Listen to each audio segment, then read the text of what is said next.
इस वीडियो के माध्यम से आप लोग बीच में हम बात करने वाले हैं एक नई भोजपुरी मूवी ट्रेलर के बारे में, जो कि बहुत बेहतरीन शानदार देशभक्ति मूवी आप लोग बीच में होने वाला है।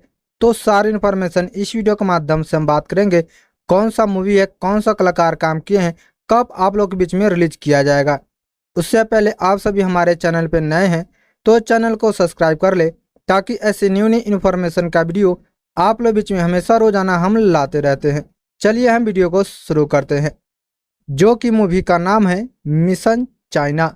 यह एक बेहतरीन देशभक्ति मूवी होने वाला है, जिनके स्टार कास्ट की बात कर ले कुंदन भरद्वाज, यामिनी सिंह, देव सिंह, अवधेश मिश्रा, सद्दाम हुसैन, पूजा ठाकुर, प्रण कोमल और भी कलाकार काम करते हुए आप लोग बीच में इस मूवी में नजर आ जाएंगे। राइटिंग और डायरेक्टिंग किए हैं अमित के सर्राफ जी। म्यूजिक दिए हैं अजीत मंडल जी। इस मूवी को प्रोड्यूस कर रहे हैं Ranjit Singh and Ram Babu Yadav. Lloris और म्यूजिक दिए हैं अजीत मंडल जी। आप सब जाकर इस मूवी ट्रेलर का आनंद ले सकते हैं। यूट्यूब पर सर्च मारे मिशन चाइना और ट्रेलर का बेहतरीन आनंद ले सकते हैं। आप सब बीच में बहुत जल्द यह मूवी रिलीज किया जाएगा, तो उनका इन्फॉर्मेशन आप लोग बीच में हम शेयर कर देंगे।